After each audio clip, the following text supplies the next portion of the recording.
जय हिंद दोस्तों, स्वागत है आप सभी को इस वीडियो में, जिसमें आज फिजिक्स में टॉपिक है समतल दर्पण से प्रतिबिंब निर्माण कैसे किया जाता है, समतल दर्पण में प्रतिबिंब की क्या विशेषता होती है, ये सब बारे में आप जानेंगे। पिछले वीडियो में प्रतिबिंब के बारे में जाने थे और प्रतिबिंब कितने प्रकार की होती है ये, और वास्तविक प्रतिबिंब और काल्पनिक प्रतिबिंब में अंतर जाने थे। आज समतल दर्पण से प्रतिबिंब निर्माण जानेंगे।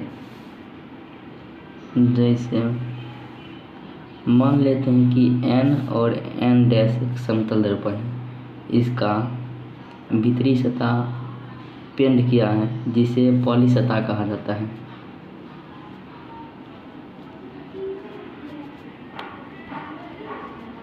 और जिस सतह पर प्रकाश की किरणें परावर्तित होती है उसे परावर्तक सतह कहा जाता है।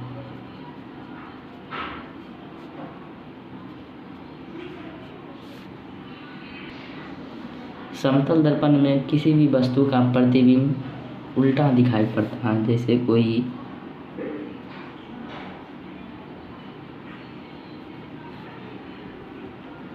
वस्तु है, इधर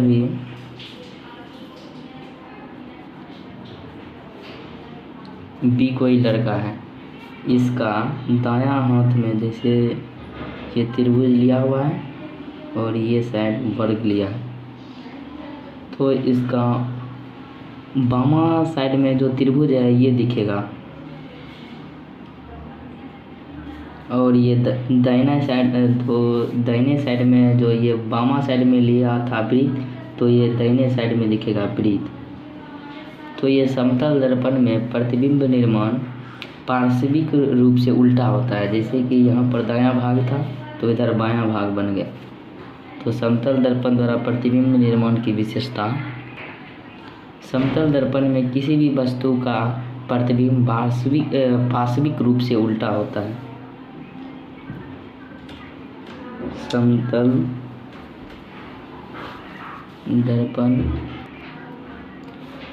दर्पण में किसी वस्तु का प्रतिबिंब पार्श्विक रूप से उल्टा होता है, अर्थात वस्तु का दायां भाग प्रतिबिंब का बायां भाग दिखता है और वस्तु का बायां भाग प्रतिबिंब का दायां भाग दिखता है। समतल दर्पण में किसी भी वस्तु का प्रतिबिंब हमेशा काल्पनिक बनता है। समतल दर्पण में किसी वस्तु का प्रतिबिंब हमेशा काल्पनिक या आभासी होता है। पिछले वीडियो में बताए थे कि काल्पनिक प्रतिबिंब को ही आभासी प्रतिबिंब कहा जाता है। समतल दर्पण में किसी वस्तु का प्रतिबिंब हमेशा काल्पनिक या आभासी होता है।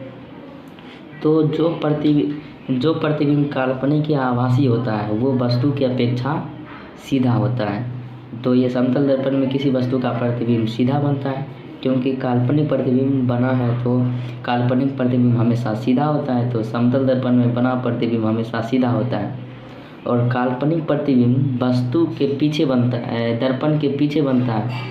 तो काल्पनिक प्रतिबिंब में किसी वस्तु का प्रतिबिंब दर्पण के पीछे बनता है, तो इसलिए समतल दर्पण में बना प्रतिबिंब दर्पण के पीछे बनता है।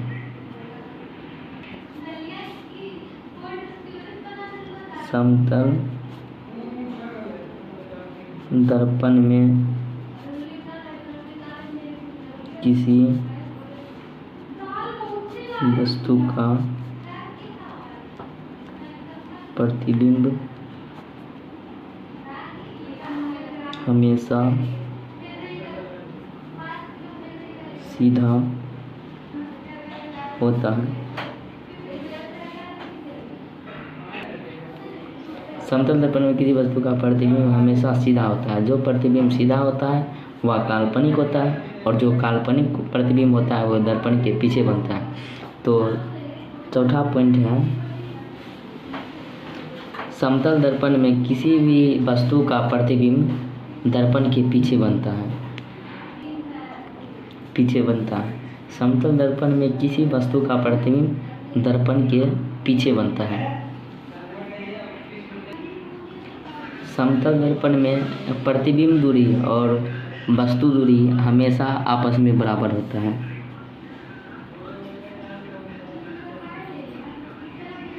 समतल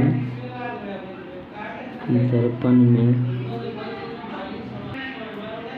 समतल दर्पण में हमेशा वस्तु दूरी को u से सूचित किया जाता है तथा प्रतिबिंब दूरी जिसे v से सूचित किया जाता है हमेशा बराबर होता है। समतल दर्पण में हमेशा वस्तु दूरी u तथा प्रतिबिंब दूरी भी हमेशा बराबर होता है, अर्थात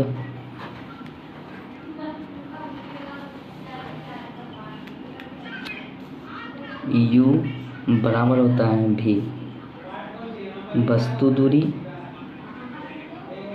बराबर होता है प्रतिबिंब दूरी।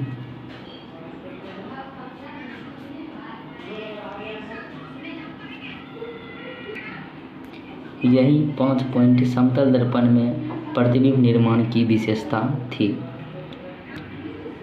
पढ़ रहे थे समतल दर्पण से प्रतिबिंब निर्माण। ये जाने थे कि किसी भी वस्तु का प्रतिबिंब, जैसे ए कोई लड़का है और बी भी कोई प्रतिबिंब है, इसका ए का प्रतिबिंब बी है, तो ए का दायां भाग जिसे त्रिभुज है, प्रतिबिंब का बायां भाग त्रिभुज दिखता है, तो ये उल्टा दिखता है।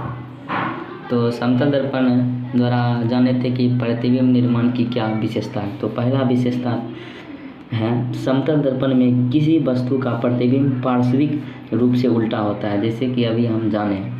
और दूसरा, समतल दर्पण में किसी वस्तु का प्रतिबिंब हमेशा काल्पनिक या आभासी होता है। और तीसरा है समतल दर्पण में किसी वस्तु का प्रतिबिंब हमेशा सीधा होता है, क्योंकि जो प्रतिबिंब काल्पनिक या आभासी होता है वह प्रतिबिंब हमेशा सीधा होता है, जो सीधा होता है वो दर्पण के पीछे बनता है। तो लिखे हैं समतल दर्पण में किसी वस्तु का प्रतिबिंब दर्पण के पीछे बनता है।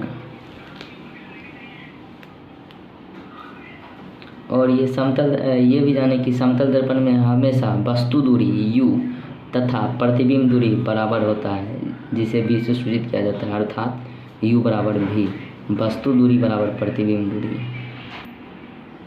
मैं उम्मीद करता हूँ कि आज ये क्लास आप लोग अच्छा से समझ गए होंगे। मिलते हैं अगले नेक्स्ट वीडियो लेक्चर में। Thank you so much.